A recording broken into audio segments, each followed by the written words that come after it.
Police ਨੇ ਕਹਿੰਦੇ ਰਾਣੇ ਦਾ encounter ਕਰਤਾ ਜੀ, ਮਾਰ ਮੁਕਾਇਆ। ਦੇਖੋ ਇਹ ਉਹੀ ਭਗੌੜਾ ਸੀਗਾ ਜਿਹਨੇ ਇੱਕ ਸਿਪਾਹੀ ਦਾ ਕਤਲ ਕਰ ਦਿੱਤਾ ਸੀਗਾ ਬੀਤੇ ਦਿਨੀ। ਹਾਂਜੀ ਹਾਂਜੀ, ਅੰਮ੍ਰਿਤਪਾਲ ਸਿੰਘ। ਹੋਇਆ ਕੀ ਸੀਗਾ ਕਿ ਹਾਂਜੀ ਅੰਮ੍ਰਿਤਪਾਲ ਸਿੰਘ ਦਾ ਬੜਾ ਸੋਹਣਾ ਸੁਨੱਖਾ ਜਵਾਨ ਸੀਗਾ ਉਹ, ਤੇ ਬੜਾ ਕਹਿੰਦੇ ਆ ਕਿ ਦਲੇਰ ਮੁੰਡਾ ਸੀਗਾ, ਪੁਲਿਸ ਫੋਰਸ ਦੇ ਵਿੱਚ ਉਹਦਾ ਚੰਗਾ ਕੰਮ ਸੀਗਾ ਜੀ। ਤਾਂ ਇਹ ਰੇਡ ਮਾਰਨ ਜਾਂਦੇ ਨੇ, ਕੋਈ ਇਨਪੁਟ ਮਿਲਦੀ ਹੈ ਤੇ ਉੱਥੇ ਪੁਲਿਸ ਦਾ ਦਾਅਵਾ ਇਹ ਆ ਕਿ ਇਹਨੇ ਰੇਡ ਪਾਰਟੀ ਤੇ ਹਮਲਾ ਕਰ ਦਿੱਤਾ ਤੇ ਫਿਰ ਉੱਥੋਂ ਨੱਸ ਗਿਆ ਜੀ। ਜਦ ਕਿ ਕੁਝ ਰਿਪੋਰਟਾਂ ਪ੍ਰਵੀਨ ਜੀ ਬਿਲਕੁਲ ਵਿਰੋਧਾਭਾਸ ਵਾਲੀਆਂ ਵੀ ਨੇ। ਲੋਕਾਂ ਦਾ ਕਹਿਣਾ ਕਿ ਜੱਫਾ ਮਾਰ ਕੇ ਇਹਨਾਂ ਨੇ ਅੰਦਰ ਸੁੱਟ ਲਿਆ ਤੇ ਉਹਨੂੰ ਗੱਡੀ ਦੇ। ਹੋਇਆ ਕਿ ਗੱਡੀ ਦੇ ਵਿੱਚ ਉਹਨੇ ਸ਼ਾਇਦ ਕਿਸੇ ਦਾ ਪਿਸਟਲ ਖੋਹ ਕੇ ਤੇ ਫਾਇਰਿੰਗ ਕਰ ਦਿੱਤੀ। ਇਹ ਅਲੱਗ-ਅਲੱਗ ਦੋ ਕਹਿ ਲਓ ਕਿ ਵੱਖੋ ਵੱਖਰੀਆਂ ਕਹਾਣੀਆਂ।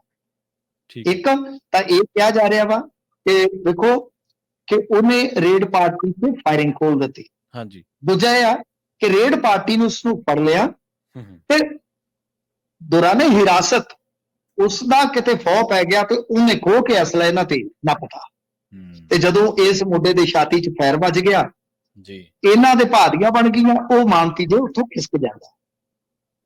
ਦੇਖੋ ਉਸ ਤੋਂ ਬਾਅਦ ਇਹ ਤੇ ਸਾਫ਼ ਸੀ। ਹਾਲਾਂਕਿ ਹੁਣ ਮੈਂ ਇੱਕ ਟੈਲੀਵਿਜ਼ਨ ਦੀ ਹੈਡਿੰਗ ਵੀ ਦੇਖ ਰਿਹਾ ਸੀ, ਉਹ ਕਹਿ ਰਿਹਾ ਕਿ ਪੁਲਿਸ ਦਾ ਬਦਲਾ, ਜਦ ਕਿ ਪੁਲਿਸ ਬਦਲਾ ਨਹੀਂ ਲੈਂਦੀ ਹੁੰਦੀ। ਇਹ ਤੇ ਆਪਾਂ ਨੂੰ ਵੀ ਪਤਾ, ਪਰ ਇਹ ਕਾਗਜ਼ ਦੀ ਗੱਲਾਂ। ਪੁਲਿਸ ਦੇ ਜਦੋਂ ਬੰਦੇ ਇਸ ਤਰ੍ਹਾਂ ਸਿੱਧੇ ਮਾਰ ਦਿੱਤੇ ਜਾਣ, ਚਾਹੇ ਉਹ ਜੈਪਾਲ ਭੁੱਲਰ ਹੋਵੇ, ਤੁਹਾਨੂੰ ਯਾਦ ਹੋਣਾ, ਹਾਂਜੀ ਹਾਂਜੀ ਬਿਲਕੁਲ, ਚਾਹੇ ਫਿਰ ਪਿੱਛੇ ਜੇ ਇੱਕ ਮੁੰਡਾ ਮਾਰਿਆ ਉਹ ਵੀ ਬੜਾ ਟਿਕਟੋਕਰ ਸੀਗਾ, ਇੱਕ ਵਲੌਗਰ ਸੀਗਾ, ਮੈਨੂੰ ਭੁੱਲ ਗਿਆ, ਫਗਵਾੜੇ ਦੇ ਲਾਗੇ ਮਾਰਿਆ ਸੀ। ਉਹਦੇ ਵੀ ਇਹਨਾਂ ਨੇ ਲੱਭ ਕੇ ਬੰਦੇ, ਮਤਲਬ ਕਿ ਉਹਦਾ ਵੀ ਇਨਕਾਊਂਟਰ ਕਰਤਾ ਸੀਗਾ। ਤਾਂ ਕਹਿਣ ਦਾ ਮਤਲਬ ਇਹ ਆ ਕਿ ਇਹ ਪੁਲਿਸ ਜਿਹੜੀ ਹੈ ਨਾ ਫਿਰ ਜ਼ਖਮੀ ਸ਼ੇਰ ਵਰਗੀ ਬਣ ਜਾਂਦੀ ਹੈ ਜਦੋਂ ਇਸ ਤਰ੍ਹਾਂ ਕੋਈ ਕਾਂਡ ਹੋ ਜਾਂਦਾ। ਤਾਂ ਪੁਲਿਸ ਤੇ ਬਹੁਤ ਵੱਡਾ ਦਬਾਅ ਸੀ ਕਿ ਜਿਉਂਦਾ ਫੜੋ ਜਾਂ ਮੁਰਦਾ। ਹੁਣ ਇਹਦੀ ਤਲਾਸ਼ ਜਿਹੜੀ, ਕਿਉਂਕਿ ਤੁਹਾਨੂੰ ਪਤਾ ਹੁਸ਼ਿਆਰਪੁਰ ਏਰੀਆ ਜਿਹੜਾ ਕੰਢੀ ਏਰੀਆ, ਹਾਂਜੀ ਹਾਂਜੀ, ਜੰਗਲਾਤ ਵੀ ਆ, ਗਾਂ ਸ਼ਿਵਾਲਿਕ ਪਹਾੜੀਆਂ ਆ ਗਈਆਂ ਤੇ ਗਾਂ ਹਿਮਾਚਲ ਸ਼ੁਰੂ ਹੋ ਜਾਂਦਾ। ਤਾਂ ਪੁਲਿਸ ਅੱਗੇ ਚੈਲੰਜ ਇਹ ਵੀ ਸੀਗਾ ਨਾ ਕਿ ਹਿਮਾਚਲ ਟੱਪ ਗਿਆ ਤਾਂ ਔਖਾ ਹੋ ਜੂ।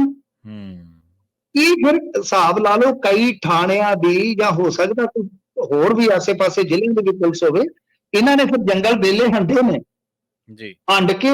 ਤੇ ਹੁਣ ਇੱਕ ਖਬਰ ਆ ਰਹੀ ਆ ਤੁਹਾਡੇ ਨਾਲ ਜੁੜਨ ਤੋਂ ਕੁਝ ਮਿੰਟ ਪਹਿਲਾਂ ਪ੍ਰਵੀਨ ਜੀ, ਕਿ ਭੰਗਲਾ ਦੇ ਲਾਗੇ ਇਹਨੂੰ ਮਾਰ ਦਿੱਤਾ ਗਿਆ ਜੀ। ਹੁਣ ਇਨਕਾਊਂਟਰ ਕਿਵੇਂ ਹੋਇਆ, ਕਦ ਹੋਇਆ, ਬਈ ਇਹਦੇ ਬਾਰੇ ਤੇ ਜਿਵੇਂ ਆਪਾਂ ਕਹਿ ਲਈਏ ਕਿ ਗੱਲਾਂ ਤਰ੍ਹਾਂ ਦੀ ਹੋਣਗੀਆਂ, ਪਰ ਪੁਲਿਸ ਮੇਰੇ ਖਿਆਲ ਦੇ ਨਾਲ ਇਹਨੂੰ ਜਿਉਂਦਾ ਫੜਨ ਵਾਸਤੇ ਜਾਈ ਨਹੀਂ ਸੀ ਰਹੀ।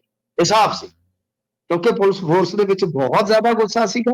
ਪੁਲਿਸ ਫੋਰਸ ਨੇ ਇਹਨੂੰ ਜਿਉਂਦਾ ਫੜਨਾ ਵੀ ਨਹੀਂ ਸੀ।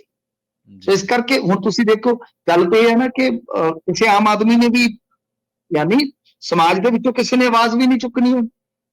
ਹਾਲਾਂਕਿ ਮੇਰਾ ਮੰਨਣਾ ਹੈ ਕਿ ਜੇ ਜਿਉਂਦਾ ਫੜਿਆ ਜਾ ਸਕਦਾ ਸੀ ਉਹਨੂੰ ਫੜਨਾ ਚਾਹੀਦਾ, ਪਰ ਜਿਵੇਂ ਹੁਣ ਜਿਸ ਤਰ੍ਹਾਂ ਦੀ ਹਾਲਾਤ ਨੇ ਪੁਲਿਸ ਦੇ, ਆਪਾਂ ਪਿਛਲੀਆਂ ਵੀ ਕੁਝ ਮਿਸਾਲਾਂ ਦਿੱਤੀਆਂ, ਕਿ ਉਦੋਂ ਬਾਅਦ ਫਿਰ ਇਹ ਬੰਦੇ ਨੂੰ ਮਤਲਬ ਕਿ ਸਮਝਦੇ ਆ ਵੀ ਇਹਨੂੰ ਠੋਕ ਦਿਓ।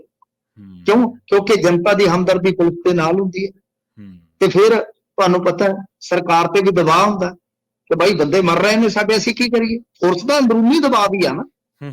ਇਸ ਕਰਕੇ ਇਨਕਾਊਂਟਰ ਇਹਦਾ ਹੋ ਗਿਆ, ਕਿਹੜੀਆਂ ਪਰਿਸਥਿਤੀਆਂ 'ਚ ਹੋਇਆ, ਸੋ ਥੋੜਾ ਆਪਾਂ ਨੂੰ ਵੇਟ ਕਰਨਾ ਪਏਗਾ। ਮੇਰੇ ਕੋਲ ਕੋਈ ਜ਼ਿਆਦਾ ਤਫਸੀਲ ਨਹੀਂ ਹੈ ਇਸ ਬਾਬਤ, ਪਰ ਮੁੱਢਲੀ ਰਿਪੋਰਟ ਇਹੀ ਹੈ ਕਿ ਇਹਨੂੰ ਭੰਗਲਾਂ ਦੇ ਲਾਗੇ ਮਾਰ ਦਿੱਤਾ ਗਿਆ। ਜੀ ਜੀ।